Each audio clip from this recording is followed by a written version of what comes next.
Hi class, welcome to Nutrition 222. I am your instructor, Corrine Colin. I have been teaching at Cuesta for about 3 years now, and I have taught in person at the Paso campus as well as San Luis and online. I currently am teaching this class as well as Nutrition 210. I'm a registered dietitian. I have my master's degree in nutrition, which I got from Cal Poly. In addition to teaching at Cuesta, I also teach at Poly, and I work at a dialysis center part-time teaching patients about kidney disease and diet for kidney disease. I really enjoy being a dietitian and working with food and people and their food choices because I think it's so practical just for our everyday lives. And I really like this particular class because it involves culture and worldwide food and learning about travel and different peoples and different food habits and different customs. And so I think that this is a really neat class. This class will be conducted entirely online. You do not have to come to campus for this class. And so it will be conducted using the Canvas platform. And I'm sharing my Canvas screen with you, so hopefully you can see it right now. And on our Canvas module, let's see if I can make this bigger. On our Canvas module, well, we have this welcome page, and there are about 7 steps to get started. I know 7 steps seem like a lot, but there are 7 steps here to make sure you're prepared for online learning.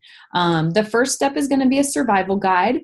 The second step is watching this video, which I'm making right now, so that will be updated by the time you get here.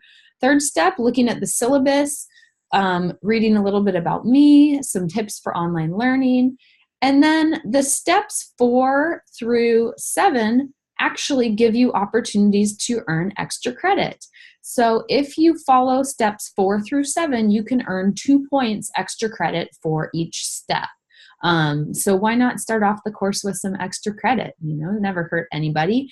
And the steps 4 through 7 are there to ensure that you understand online learning, how to submit assignments, how to do quizzes, how to do emails, etc., before we actually get into the body of the course where the points won't be extra credit and will be counted towards your grade. The rest of the course is currently oriented in a chapter format, and I have not finished all of the chapters, but I will have them finished way before you have to do them. So we're going to have a PDF of chapter 1 and 2. This is in case you have not bought the textbook for the first 2 weeks. I do have a free copy of the first 2 chapters. Regarding the textbook, we are using the 7th edition. However, if you absolutely need to get the 6th edition, you'll probably be just fine. There are not a lot of changes between the 6th and 7th edition, and most of the changes have to do with census numbers. So that's a little bit about the book. There is PowerPoint slides that you can download, and then there will also be PowerPoint slides in a video format that you can listen to. And the video format is going to have some extra material, and that extra material will be very likely to show up on quizzes or exams. So I highly recommend that perhaps you download the PowerPoint slides and use those as a template when you're listening to some of the recorded PowerPoint presentations to take notes in. I'm also attaching extra videos and links. These are links that I think are very interesting and contribute to the chapter and your learning. I recommend you at the very least click and open all of them just to see what they are. Some of them I've made little comments that say you don't have to watch this whole thing or this is just for fun, but others of them will actually be involved in your discussions. And so at the very least, just open them and see what they're about. And then on each chapter, I'm also going to have this section called Do This Week. And so the very first week, we have an introduction discussion board. And a discussion board is a forum where you're going to post your reply or your answers to questions or something interesting that you've learned. And then other students are going to have the opportunity to comment on your reply, as well as you're going to have the opportunity to comment on other students. And so for some of these discussions, in order to get full credit, you have to post your initial response and comment on other students. And when you open the discussions, you'll see that within the instructions. And for other discussions, you don't have to do that.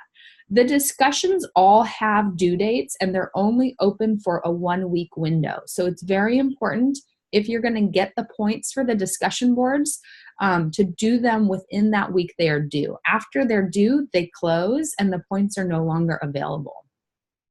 If you answer the discussions and answer them in a respectful manner, and include all of the answers to the questions there, you get full credit. So this is like an easy way to get points. I'm just going to open this one to show you an example. So think back over the last month or two, create a new thread in this discussion forum that introduces yourself with your name, major, hometown, and anything else you'd like to add. Then add a second short paragraph or sentence that describes food you have tried recently, and you can continue reading the rest. So what you would do here is you would push reply, and that would allow you to do a post. Something to remember is the instructions. So here, this says initial post due January 18th. That means you have to do your introduction by Thursday, January 18th, and then you have to reply to 2 other students by Sunday to get full credit. So some of these discussions will have areas where you need to reply to other students and some will not, and they'll all be written in the instructions. Okay. What else do we have to talk about? So let's see. Yeah, so remember, discussions are only open for 1 week period and then they close. So you can see the due date right here. Quizzes, we have about 6 quizzes in this class. The quizzes are not cumulative, but they will cover specific chapters as indicated on the quiz. So for example, here's the first quiz and it covers chapter 1 through 3. The quizzes are timed. They are timed at 1 minute per question. So if you have a 20-point quiz, you get 20 questions. The quizzes will cover material from the textbook as well as from my recorded lectures. So I really want you to listen to my recorded lectures in order to gain all of the information you need to answer the quiz questions correctly. When you're answering questions in this class, whether it's on the quiz or the final, you need to answer those questions based on our textbook and class discussion and my lectures.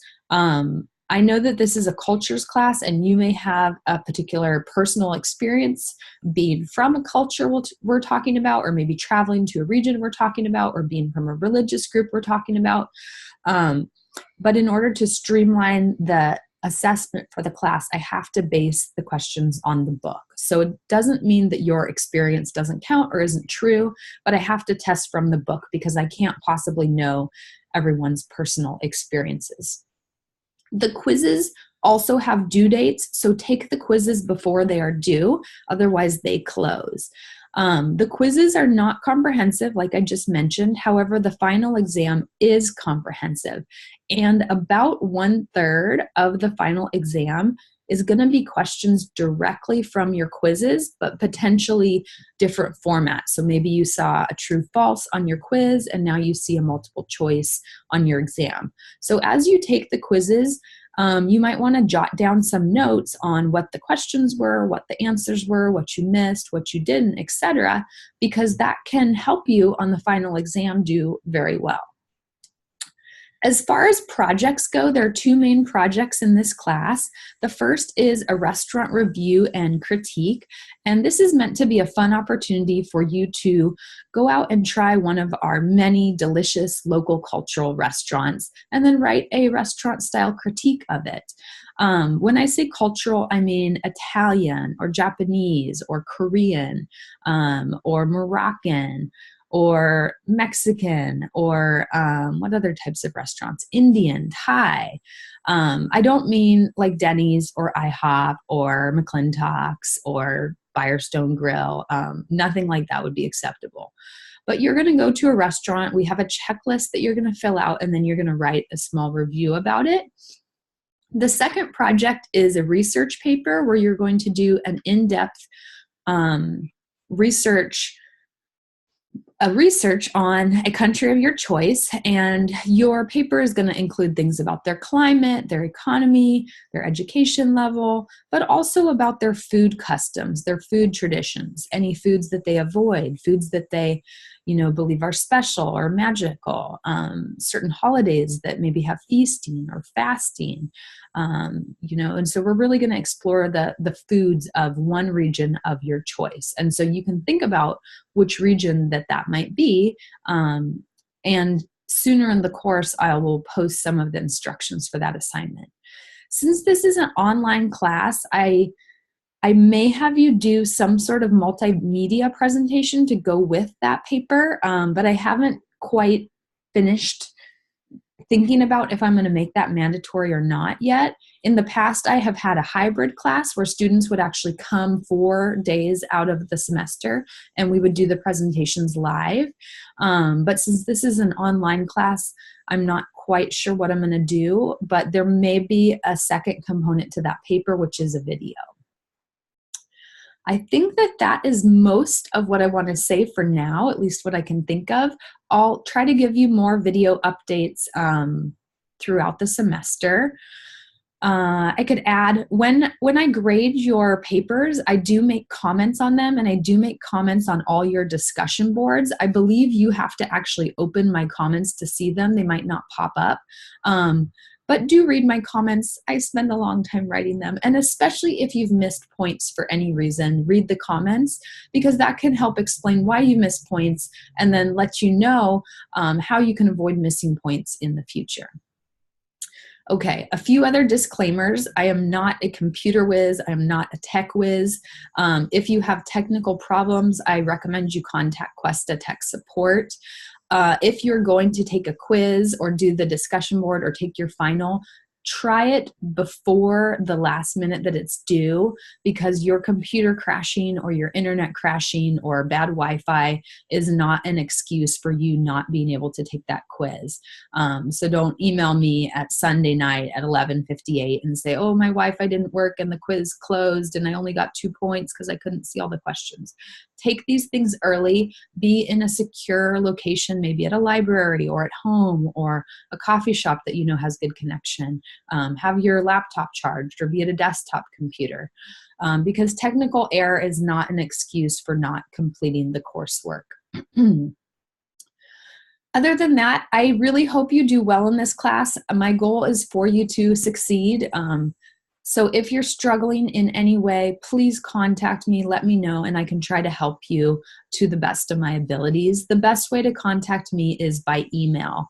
I do have a phone number at Cuesta, but I'm not physically on campus, so it's very, very rarely checked. And I don't have any physical office hours, but if you need to see me in person, we can arrange some, or we can do a Skype meeting or something like that.